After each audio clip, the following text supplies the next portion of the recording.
Hi! Tonight we're doing something a little bit different.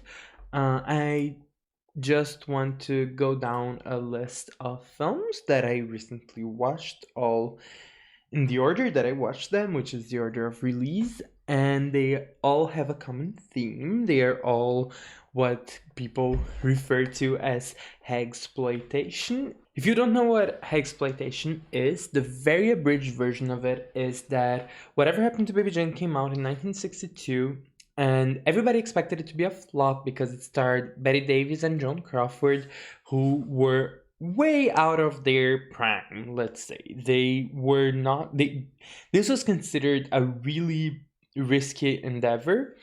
The producers did not expect it to be successful at all. They expected it to be not only a financial flop, but also kind of like a trashy B movie type thing. And it wasn't. It was huge. I watched Whatever Happened to Baby Jane when I was like in my early teens. I was probably about 14 when I first watched it, maybe a little older. And Whatever Happened to Baby Jane is really one of my favorite movies of all time, probably. And definitely no questions asked among my top 10 favorite US American movies. The big reason for the appeal was these two older actresses who were performing characters who were um um mentally unwell, let's say, because Hollywood's gonna Hollywood and producers are gonna just like follow whatever the money seems to be at. What happened with that is that in the following years, a lot of movies were greenlit and produced. A lot of them B movies, but some of them a little bit bigger, were produced that tried to capitalize on the success of Whatever Happened to Baby Jane. Most of them hired actresses who had been very famous, very popular decades prior to the release of these movies. And pretty much all of them involve these actresses um, going through some type of heavy emotional or mental turmoil, whatever that might mean. In case it isn't obvious already, exploitation is kind of a contentious word, and it's kind of a contentious, even like descriptor of these movies. Because when we hear what exploitation is, it sounds like sexist, ageist, ableist trash, right? And I will try to address where I consider that sexism, ageism, and ableism have played a big role in the production and the writing of these movies. But I'll say from the go already that a lot of the movies actually portray a lot more nuanced versions of old womanhood than I think that most people would expect just by hearing what hagsploitation is, and obviously hearing the term hagsploitation, which is a phrase that doesn't sound very kind, right? My journey with hagsploitation is basically that I did not know about it as subgenre of horror, basically, until I went to this talk at Final Girls Film Festival some years ago. When the speaker introduced the movies, I basically really wanted to watch basically all of them. I made a list during the talk of the ones that like seemed the most interesting to me, and it was like about 10 at the time. Eventually I decluttered my stuff and I lost the list. But thankfully, this is 2022 now, and I am currently on Letterboxd, so I can actually look for lists created by other Letterboxd users who might or might not know better than me about things. Often they do.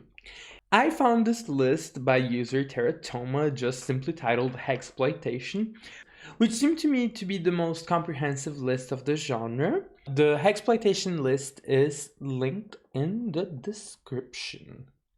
I later talked to Tara, and they told me that they primarily created the list from the book called Grand Dame Guignol Cinema, Grand Dame Guignol Cinema, A History of Hag Horror from Baby Jane to Mother by Peter Shelley. I read the intro to that book, and the book basically cites a bunch of different movies and goes a little bit more in detail on quite a few movies. This list was primarily that, and then a few more movies were added to it. By my research, basically, this list seemed like it could have some movies that could arguably not be considered hagsploitation, and I'm going to go a little bit in detail, at least about one of the movies that I think is questionably added to the list, and it's also in Peter Shelley's book. I'll go in detail about it later. But the thing is that I decided that it would be better for me to watch some movies that happen to not be hagsploitation than for me to miss a single hagsploitation movie from the era. So today, welcome to Vanessa Jupiter's sitting room. The thing that we're doing that is a little bit different than usual is that I'm just going to go down the list of all the movies that I watched. Like, I decided that I only wanted to watch the movies from the actual period where they were being produced more.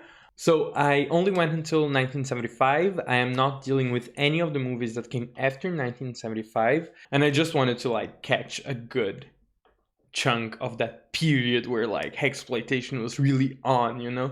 So I'm focusing on the movies between 1964 to 1975, which is everything post Baby Jane, stopping in 1975. Cool. I'm not going to talk too much about whatever happened to Baby Jane tonight. I'm recording a video about whatever happened to Baby Jane on Sunset Boulevard and what's the matter with Helen soon enough. It's probably already up on the channel actually, so like a little card probably popped just here. So if you're interested in that, and why wouldn't you be, just click here. So I binged more than 30 movies, which means that parts of many of them have fled my brain a little bit, so do not expect details about any of these movies.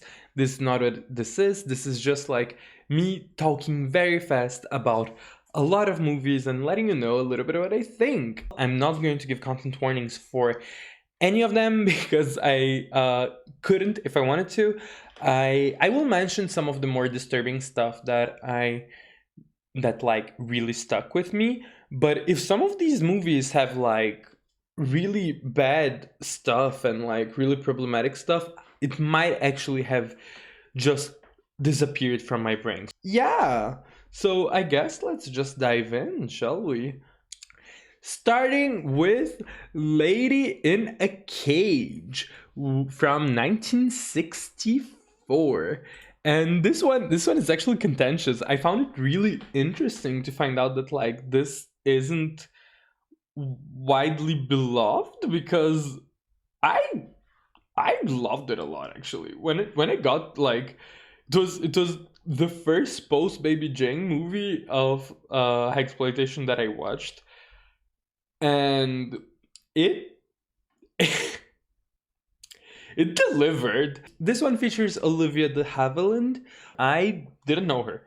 I knew her by name, but I had never seen her. She is amazing. Basically, the plot of Lady in a Cage is that this woman who is very, very rich is going down an elevator in her own house because she has a leg injury, so she has to use an elevator in her own house. The elevator breaks while she's trapped in the elevator in her own big house. These robbers come in and it's so tense. When the robbers were introduced, I really expected it to be extremely classist of a movie, and I cannot tell you what made me be pleasantly surprised, but I remember that by the end of the movie there was enough nuance there that made me go, I don't think that this movie hates poor people, even though like the poor people are for all intents and purposes the villains of the movie. I think that there's a lot of nuance. I think that the depiction of the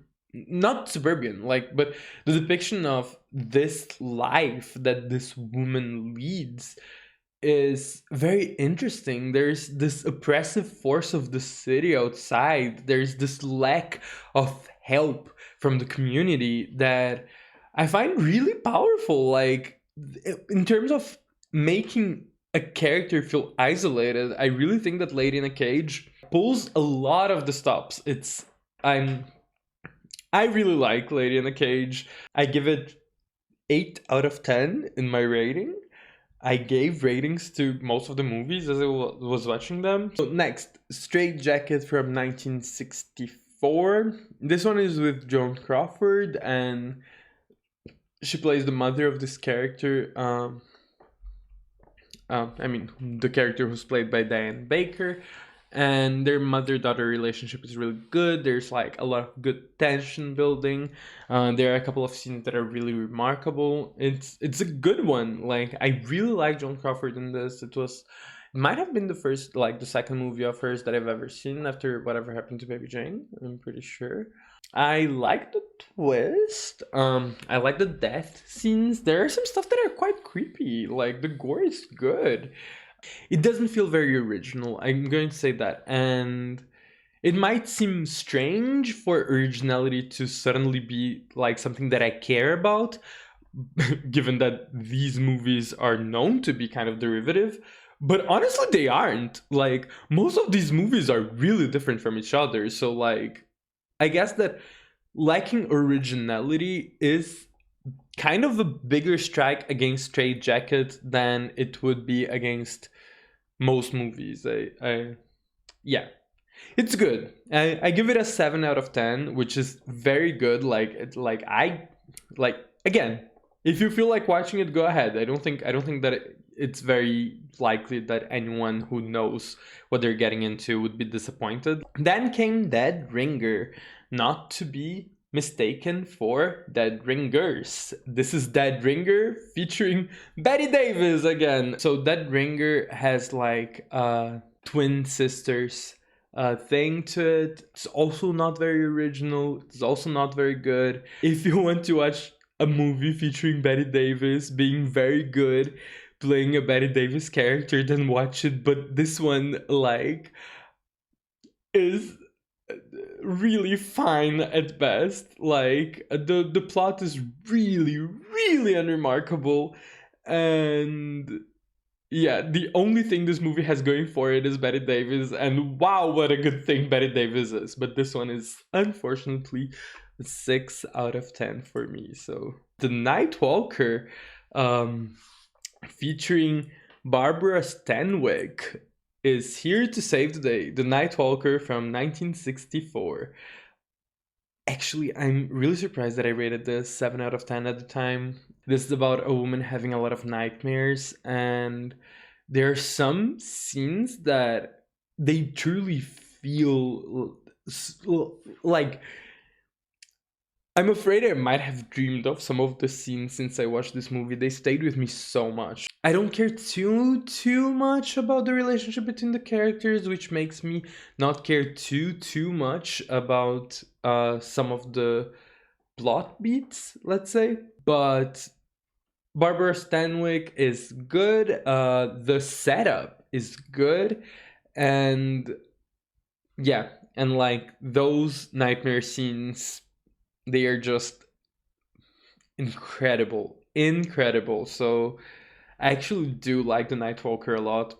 Then comes Hush Hush Sweet Charlotte with Bette Davis again. And this one is amazing. Okay, so we have Bette Davis again. Bette Davis killing it. This one like has twists and turns that I was here for. It has like enough creepy moments, creepy music, like really striking acting moments, and the mansion looks amazing. The beginning is great, and Bette Davis truly gives it her all. I really like Hush Hush Sweet Charlotte. So this one is an 8 out of 10 for me. Then we move into either Die Die My Darling, or also known as Fanatic from 1965, which is another one that I really like. This one is with Tallulah Bankhead, another actress that I knew by name before, but I had never seen in anything. This one, like, I like it a lot, like a lot. I like the fact that it's very claustrophobic. It it happens mostly in a house and we barely ever leave it. Tallulah Bankhead, like, oh lord, like, is she good? Like, I know that I'm saying this about most of the actresses. I like it sounds like I'm liking all of them. There are going to be some that I'm going to claim to be less remarkable, but Tallulah Bankhead, come on, like she performed this creepy old lady and she sold it. She actually does make the movie a lot better. I think that the movie has huge issues with pacing around the middle. I think that like it feels too long. It's not. It's 97 minutes, but it feels too long. The last 10 minutes or so, amazing. Like they make up for it for sure. It's great. I do like Fanatic slash Die Die My Darling 1965 a lot, so this one gets a 7 out of 10 as well. Oh god, like I saw what you did. Okay. Okay, so this one is like, I'm sorry, like I'm becoming a genre snob. I've gotten to this genre like last month and I'm already a snob about it. But I Saw What You Did 1965 is not a exploitation movie. It is a exploitation movie when it comes to the promotion of it. The promotion of it heavily features Joan Crawford. It heavily features Joan Crawford in a crazy lady face, so it clearly wants to capitalize on the exploitation. And given that genre is first and foremost a commercial tool, I guess that I Saw What You Did is a exploitation movie, but it's actually about these two teenage girls making prank calls. There are moments that are really unnerving, but like the movie really doesn't know how to balance that dynamic between the unnerving moments and the like more fun sitcom-y moments. Even like the balance is fails completely, so the tension doesn't go in the direct, like the tension just doesn't work. Like there's like spikes of tension every once in a while. They come too rarely. We get too distracted by the teenage girl's drama, which is fine. Like it would have been fine if it was just a teenage girl drama, but it's not just that either. Like it does escalate at points. I Saw What You Did is way too unfocused for its own good. I don't like it. I don't like it at all, actually. And Joan Crawford is barely in it. It's yeah, and I don't think that she's doing particularly good in it. Yeah, no, I Saw What You Did, 1965. This one is a 3 out of 10 for me. Finally, we move on to The Nanny, which is one of the maybe the only movie of the entire list of the ones I'm going to talk about that I saw twice. And this one I watched 2 years ago for the first time. I loved it back then. I love it now. This one features Bette Davis again, and like as I already mentioned, Bette Davis like turns everything that she touches into gold. She is incredible. Like if I had to choose one Bette Davis performance of this list, not thinking about Whatever Happened to Baby Jane, because Bette Davis's performance in Whatever Happened to Baby Jane is truly like a completely different level to anything else. Yeah, the second one is actually for sure The Nanny for me. This one is a Hammer production. In case you don't know, Hammer is this British company from horror movies that made the Dracula movies and stuff like that with Christopher Lee. And The Nanny comes from this production house. 1965, it is like if you like children being hurt in film, and I do, like in the sense of like the disturbingness, it's not because I dislike kids or because I'm afraid of them or because I'm annoyed by them. It's because I like kids and because I like being disturbed and unnerved by horror films. And if you are on my camp of things, if you also like seeing kids getting hurt in film, like I cannot recommend The Nanny enough. It is disturbing what, like, how it handles its kids' characters. The main kid, he's quite something. His performance is really good. Given that he's right next to Betty Davis, like, that cannot be easy.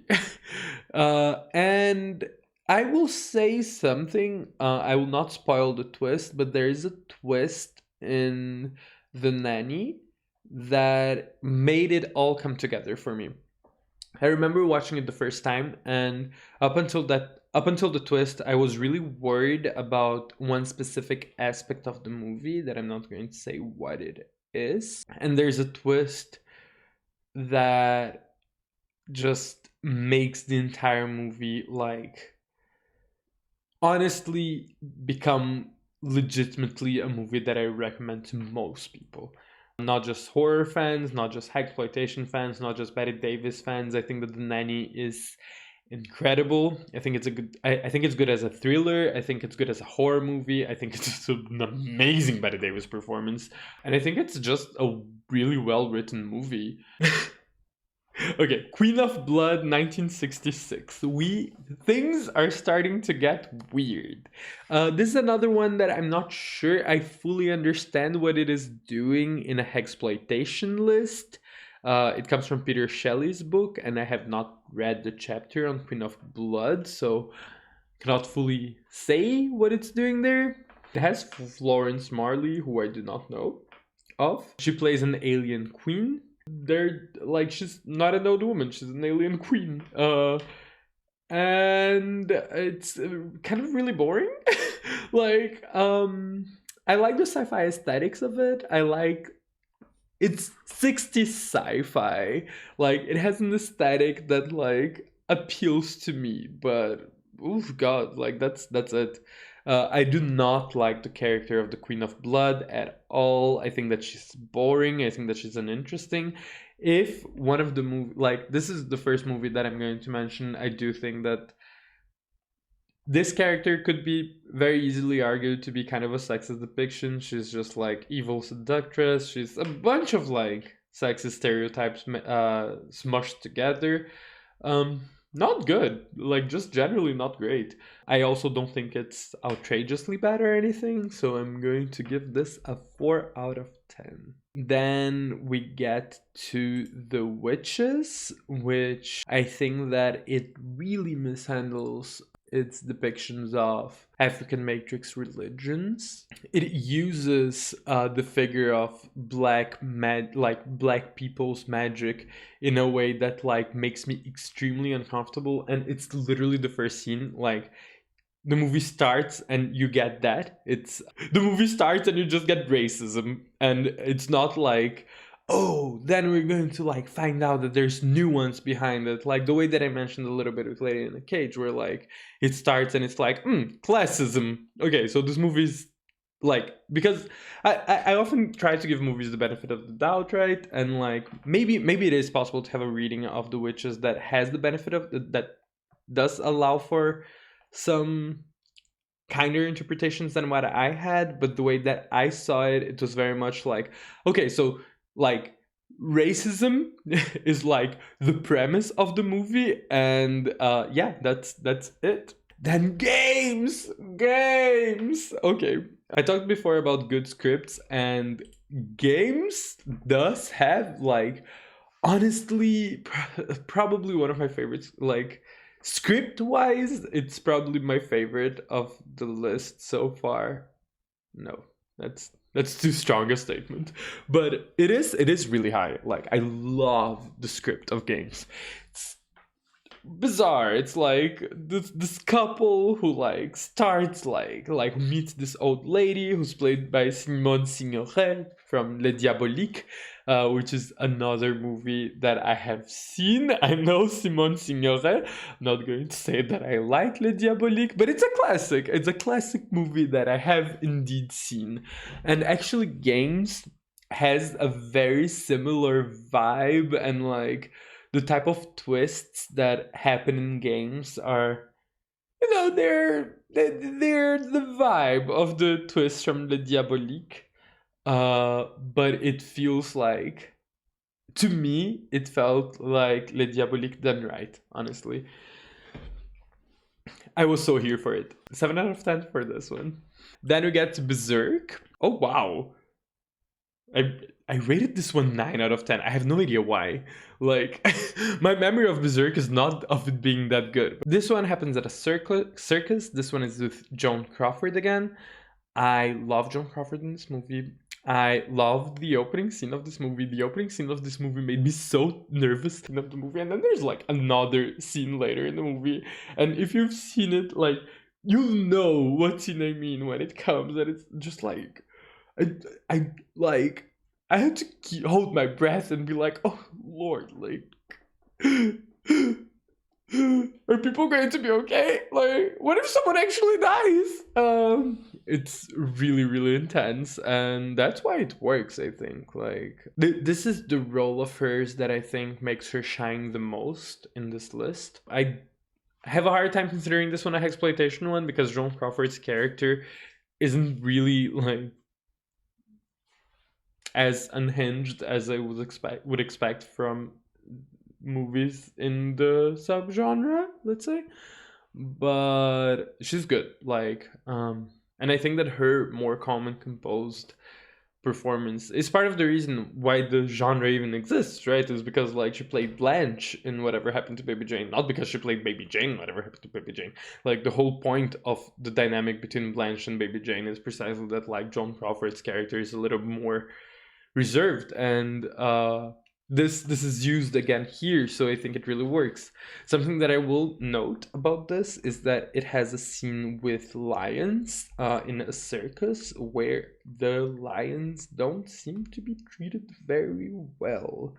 If you don't want to engage with animals being used for entertainment in questionable ways, then avoid Berserk. Then we get to Seeds. Oh my god, Seeds. You're going to make me blush. So, Seeds, 1968. You won't believe the things I saw. So, Seeds, 1968.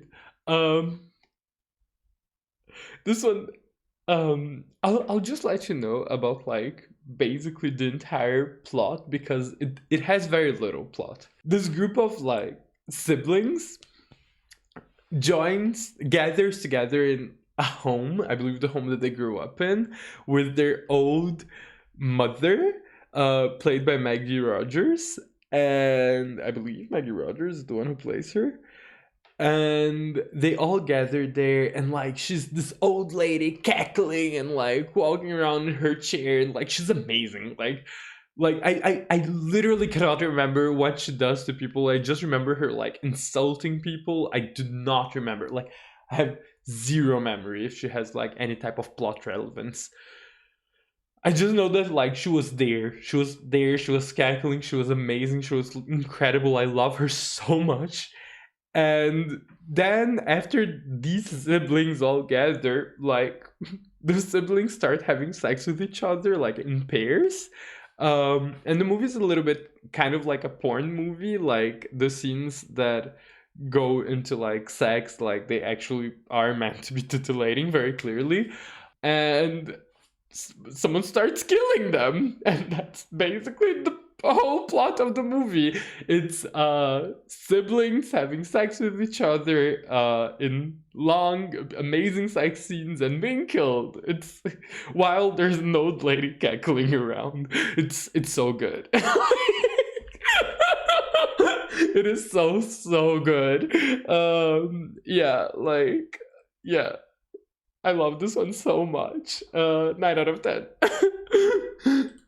Did I sell it to you? Did I convince you that this one is one of the best ones? Seeds. Watch more incest porn. Then we move on to The Anniversary in 1968. Bette Davis is there again, and this one is the movie that Bette Davis couldn't save. Okay, I actually wrote an entire review on Letterboxd, and I'm just going to read that out loud for you right now if you're okay with it. I didn't think that a 1960s movie starring Bette Davis with a plot centering on adult men struggling with their mommy issues and a character who's a self-proclaimed pervert even could be this boring. The plot is fine. It's an over-the-top family drama with some characters that could have been fun. Surely, the woman engaged to one of Mum's children being the one who challenges Mum more directly should have been the point of view character for most of the movie. Elaine Taylor delivers the only decent performance alongside Bette Davis. She doesn't have enough to do, however, and the few moments that she has to shine only serve to make me more frustrated, thinking of what the movie could have been. Henry, the aforementioned self-proclaimed pervert, is silent queer screams. I like the idea of a character being mocked by his family for being an adult man who likes wearing women's underwear. That sounds like a good ground to build some drama. The fact that he's super unapologetic about it makes it even better. The scenes where his deviance is played up as a joke are really bad, though, as they are moments outside of the family house. The scene where he steals clothes from someone's backyard really feels like it's coming from a different movie and is just mean-spirited. It seems like it's meant to be mocked by the audience as well. Finally, the fact that we never get to see him wearing women's underwear makes his whole presence in the movie feel so straight. Even if it had been a scene played for laughs, it would have been better than nothing. As is, the story feels like one written by someone who's just vaguely aware queer people exist. All this could have been forgiven if the acting wasn't atrocious. Bette Davis doesn't suck, but this is the sixth movie I see with her and the first one where she isn't a ray of wonder every second she's on screen. All the actors gel extremely well, they're all playing in a very similar tone and style, so it's clearly a directorial choice, but wow, is it one that I hate. All lines enunciated too clearly, delivered as if the actors are holding back just a little. And the more intense moments all feel artificial in ways I find very grating. The editing has a few moments that felt jarring, cutting from one scene to another in a way that took me out of it. It happened enough for me to think it's yet another deliberate stylistic choice that specifically bothers me, but that someone else was very confident in. Furthermore, the general energy of the film is very low. This is a combination of the stakes of the plot not being very high, the meandering dialogue of some scenes, and the atrocious acting. The editing also didn't help. The movie also looks ugly. I don't know how to explain why I think so, I just do. Ugly. I really hated this. When the movie wasn't testing my attention, it was frustrating me. Like, the movie mostly left my memory after this point. Like, I do not remember it enough for me to be mad at it still. But clearly it made me mad at the time, so I'll believe my past self. Then the Mad Room. Okay, we're getting to the point of my binge viewing that like things really start to become a blur. I gave this a 5 out of 10 rating. They're kids. I do not remember the old woman or what she does. Yeah, it sure is a movie that I watched. Did not stay much in my head though. I remember that there were kids. I remember the Mad Room. Like I remember the physical space, the Mad Room, the titular Mad Room in the movie.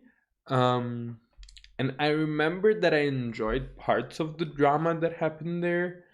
I remember that I found some of the moments there to be tense. Do I know what happened there or what the Mad Room was? No. So I don't have much more to say about it. So then we get to That Cold Day in the Park, starring Sandy Dennis. And this one is another one that I find very questionably placed within the Hagsploitation subgenre. The label of old is very arbitrary anyway, so like I'm not going to try to pretend that like calling someone over 40 old is okay, but like someone between 35 and 40 isn't, because it's arbitrary. Like people are going to call other people old when they want, and the people are going to call themselves old whenever they want. However, this does not feel like an old tale. Like, this feels like a tale of isolation and a tale of like this woman having to deal with feeling lonely, which is really good. Fantastic movie for the most part. I really do not like the last 10 minutes of the movie, but it's really really good for the most part of it. I think that the only reason why it ended up on some Hagsploitation lists is because she does express fear of aging at points. And it is done in a way that is very like she feels hopeless about her current age already, and she considers that the more she ages, the worse it's going to get. If it weren't for that scene, I honestly do not think that that cold day in the park would qualify anyone as for anyone as exploitation. And that being said, I really do like it. I give it a 7 out of 10. Lost a lot of points because of that ending, but I do like the vast majority of it a lot. I find it tense, I find it creepy, I find it really interesting. I love the two main characters. Like, I find the way that they play off each other and the way that they're written all very interesting. So for the most part, that cold day in the park really really worked for me. Eye of the Cat 1969. Speaking of felines being potentially mistreated on set, uh, honestly, that kind of distracted me from the movie. I found it kind of hard to concentrate because there were so many cats. Like, I kept on being worried about their well-being because it really felt like they were just being thrown around by everyone. Like, it really made me uncomfortable. That's the main thing that I have to say. I find the idea of a plot centering on a man who's like terrified of cats having to move into a house full of cats so good. And like, I don't think it was badly executed necessarily, but I just kept on being worried about the cats. So yeah, this one worked in a way. Like, I liked the things about it, but it feels very whew. I like things about it, I'll go that far. The old lady was memorable. She's good, but most of them are. So then we move on to Whatever Happened to Aunt Alice from 1969 still. This one is just so unmemorable. It's like two ladies living together. This is Geraldine Page and Ruth Gordon. They're living together and there's like power dynamics and it's okay. I was looking forward to the first that is like so shamelessly ripping off the title of Whatever Happened to Baby Jane to be like actually more exciting, but no. Whatever Happened to Aunt Alice is just sure, yeah, it's there. Like, has old ladies. They're fun. Like, I could take it anytime. Like, it's very like, to me it felt very much like a movie that was fine to be in the middle of the pile. Like, just add it to the pile. Like, if you want to do this, like, if you want to watch all of like most of the movies that I'm talking about here, and like you just want to like remove two or three, don't remove Whatever Happened to Aunt Alice. Like, it's going to be fine. Like, just binge it along. Like, it's going to fly by. It's going to be good. It's going to like deliver where it's supposed to deliver. But like, is it going to be your favorite one? I doubt it. Maybe it is. Like, I don't know you, but it doesn't mine. It was really far from being mine. 6 out of 10. And we move on to Savage Intruder. I like Savage Intruder. I like Savage Intruder a lot, actually. I this one is an interesting one because the hag from Hagsploitation, played by Miriam Hopkins, is truly outshined by David Garfield, who plays like the titular Savage Intruder. He's really good. The movie generally works. It feels kind of basic. It feels kind of like it's very much like, do you like home invasion? Do you like creepy dudes? Do you like kind of out there plots involving like basements? Watch Savage Intruder. It's kind of wild. Quite wild. 8 out of 10. Flash Feast. So, I don't want to say anything about Flash Feast 1970, besides it being like mad scientist type thing. the mad scientist played by Veronica Lake. So okay, it's bad. It's for most of it is really truly atrociously boring. It's like one of the worst paced scripts I have ever witnessed in my life. That being said, uh, there's a twist that I do not want to spoil. I do not want to tell anyone what it is. And if you have never heard of Flesh Feast before, do not research it, because if you research it, the first thing you're going to find is the twist, because it is the only good thing about the movie is the twist. I didn't know about it. I had never heard about Flesh Feast. It was just in the middle of my binge list. I experienced the twist in true. Like, I had no idea what was coming, and I was. My jaw was on the floor. It is worth it. Like, it's such a bad movie. I gave it 4 out of 10 stars. Just, I mean, if you're feeling like it, just watch it. It's you like you would not believe the things I've seen. I'll say this again later. Don't worry. This is the second movie that makes me say this. There's still like one more movie that like you will not believe. Oh no, there are two. There are two more movies that are going to make me go. You will not believe the things I've seen. So finally, we have reached Cry of the Banshee from 1970. I rated it 6 out of 10, and for the life of me, I cannot tell you why, because I cannot tell you a single thing about Cry of the Banshee. We're going to have to move on, because I warned you that because of the binge, I might have missed some things. Cry of the Banshee, like, I know I watched it. I know I watched it in full, like, because that's how binging works, but it got completely lost between Flash Feast and the following movie, The Beast in the Cellar, 1970, which is one that I find quite bad. In quite a few different ways, actually. I don't like the twist. I think, if I remember correctly, I find the twist quite ableist, actually, as well. The two leading ladies, they are really unremarkable. And yeah, I was not mad to be watching it. It was not boring enough for me to be mad at it, but it was also, I don't know, like the idea of a Hagsploitation movie featuring two leading ladies and like titled The Beast in the Cellar like felt so intriguing to me. I was like ready for these two ladies to be like properly evil, and it never becomes that. It never gets to the point where like the emotions get really high. Like the emotions are okay for the most part. It's like, yeah, sure, 4 out of 10. Trog. Oh, Trog. Oh, the last Joan Crawford movie, and it's not good. It's not. A lot of people say that they really don't like Joan Crawford's performance in this movie, and apparently, like, I have not verified these claims, but some people say that Joan Crawford actually didn't know the line, so like she was basically like going with like motion, like kind of learning the line last minute and saying like each line to be edited later, like learning each line right before she had to shoot, because she was really not in it at all. I personally didn't see it.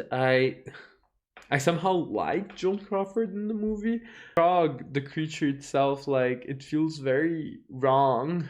It's such a tired plot of like finding a creature that is like kind of monkey-like, and like a character who's kind of a scientist trying to think of bringing this monkey-like creature to civilization and stuff. It feels very colonialist in ways that make me very uncomfortable. Leave Trog alone. That's my take on Trog. Like, leave Trog alone. Blood and Lace. So, Blood and Lace. Hammer, bad depictions of sex work, if I remember correctly. Managed to be very, very convoluted and unfocused. I think I remember like nice outfits. The setting was very good. Like it was like this boarding school type situation. Zero ability to focus on a plot. Like, the movie just did not know how to focus on a plot. 4 out of 10 for Blood and Lace 1971. Moving on to What's the Matter with Helen 1971. This one I actually find really back to basics.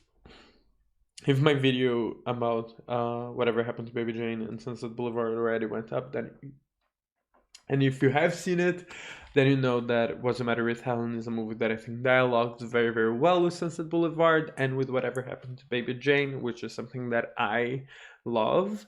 I think that both Debbie Reynolds and Shelley Winters are both incredible in the movie. I think that they play off each other super well. I love the ending. This one, another warning for animals. There are quite a few rabbits that show up dead, and like, they might have been props. I hope they were props. And also, I'll say this: there's Link, the character of Link. I love him. Like, Link really worked for me. I really ship Link with the Debbie Reynolds character. What's her name? Adele. Like, I really ship Adele and Link. Which, I did not like, coming into the Hagsploitation movies. I mean, like, there's so many. Of course, I would ship someone at some point. Yeah, this is my ship. Link and Adele is the ship that I had from this whole binge marathon. I was really happy about it.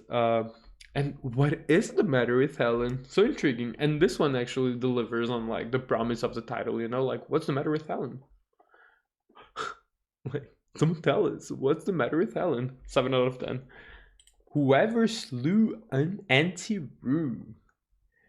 I like this. I like this a lot. I like the kids. I've mentioned it a couple of times. I like when kids show up in horror movies and when, like, they're kind of tormented a little bit. This is fun. This is Christmas. I do want to rewatch it for Christmas. This sounds like a perfect Christmas movie. Shelley Winters is back and she's good. I like her.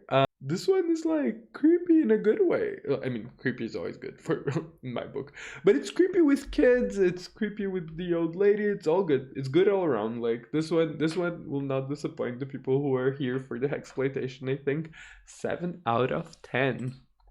Then we get to The Killing Kind.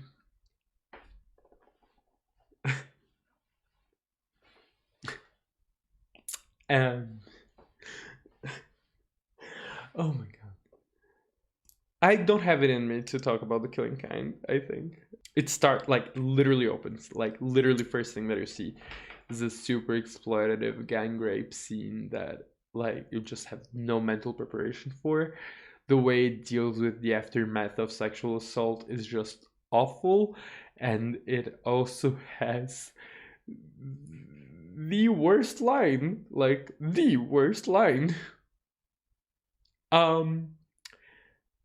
Here? It must feel wonderful. What? Being raped. I remember the rest of the movie being somehow okay, maybe even good. I remember having liked things about the movie, but at what cost? At what cost did I like other things in the movie? Was it worth it? Was it worth it? I don't think it was. You won't believe the things I've seen. Speaking of not believing the things I've seen, The Baby in 1973. Okay. The Baby is so good. It's so good. It is about this adult man who is being treated as a baby by his family. He has 2 sisters and a mother. They all live together and he's an adult, but he wears diapers. He, like, hangs around like a bassinet and it's great, and like it's so deranged. And there's this social worker who comes over and, like, she's trying to get the baby, like, she's trying to get baby out of this family because she claims that, like, the family is abusing him. And it's, oh my god, like, it is so good. It is so good. Like, I mean, Like, if what I just told you has not convinced you that you must watch The Baby right now, like a movie where an adult man is being like treated as a baby by their mother and sisters, and a social worker gets involved, like if you're not interested yet, and if like I like my deranged stuff, so like if like you know that this isn't going to be like chill and like fine, no, like this goes full on, like we see the baby being spanked, I'm pretty sure, at one scene. It's incredible, it is amazing. 8 out of 10 for me. It delivers, it pulls all the stops, it is exactly what I wanted a movie like this with this premise to be. Good job, the baby, like, for being a movie, the movie that I wanted you to be. Then we get to Night Watch, featuring Elizabeth Taylor. Incredible. Like, she's so good. It's all about this character of Elizabeth Taylor being like in a really bad relationship and like seeing stuff through her window.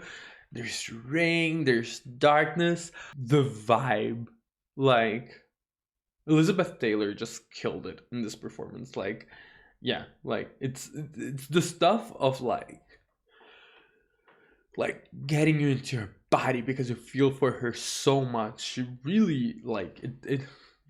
Yeah, Night Watch 1973 really really worked for me. I love bad relationship in horror movies. I love like bad husband wife relationships, bad relationships in general. Just love bad relationships. Um, there's so much ground for horror in it, like so much ground for terror, so much ground for like a woman to go crazy, and it's great. It's what we're here to see. We're here to watch women suffering and going crazy and being tormented by their partners. In ways that in this, I do think that Night Watch is very respectful to Elizabeth Taylor's character, if I remember correctly, and 8 out of 10. Then A Knife for the Ladies. This is my most hated movie of all of them. This is the one that I rated 1 out of 10. It is a Western. And I mean, like as I mentioned earlier, like I know that genres are more than anything else just a marketing tool, but there's a reason why I don't usually watch westerns. I never like them. They always feel so wrong. This one like has a really, really, really bad thing with like facial scars, um, and it was just awful. Like from beginning to end, I was not engaged. It had like the worst twists. It started with the kill that I thought was interesting, and then it just like plummeted, and I lost interest immediately. There's like, who's the old lady is. I don't even remember the old lady. I remember scenes featuring her, but I don't remember who she was. I don't remember what her deal was. Yeah, no, sorry. Then Frightmare from 1974. It's great. Honestly, I don't remember much of the plot. I just remember that there's like this couple of old people, like an old man and an old woman. They're sitting there. They're amazing. Like, it's kind of similar to when I was talking about seeds. That like all I need is the old lady to be like around and cackling, and that's kind of the vibe from Frightmare for me. Where like, yeah. There were these people like just being around and being evil, and they were great. There were like the drama around them was great as well. I remember that there was something about like lost sisters, or like uh someone coming back from a mental asylum, like someone read Tarot. Like it just pulled all the stops. By the end of it, I was like, I felt fresh, I felt like released. It's one that I really, really need to rewatch to like actually remember the plot. But like my first impression of it was just like perfection. 9 out of 10 for me. And then finally we have Persecution, and leaving this list not with a bang, but with the opposite of a bang. This is Lana Turner, and she walks around, and there are cats, and yeah, it's very slow, and I do not remember it very well. This was thankfully the end of my binge because, of course, like my attention was tested at multiple points. This one I rated 5 out of 10. I do not remember much of it. I just remember finding it very, very unremarkable. Finding the whole thing kind of a drag to go through. But this is the end. This is the final movie that I wanted to talk about. So, we are done with this. Took a while to record. I am quite tired of it. Honestly, I just had missed sitting around and recording.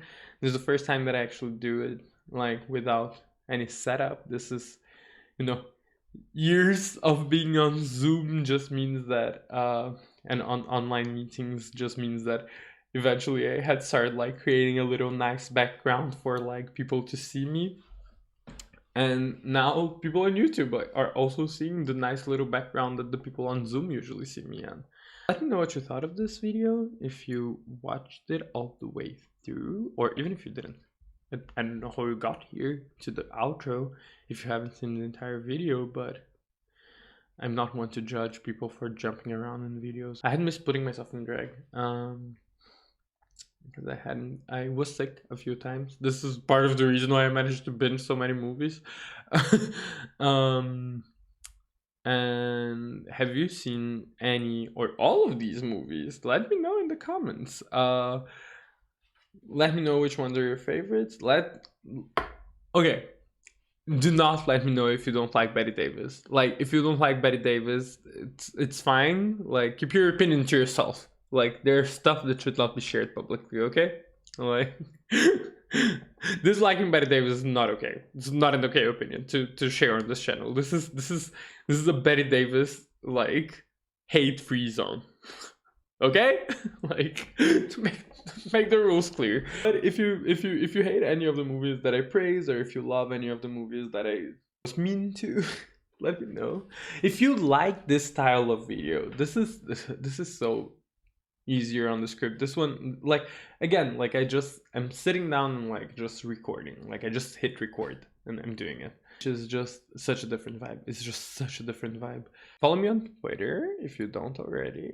Share all your life in the comments. Share everything you think about Hagsploitation. Share everything you think about these movies. Bye.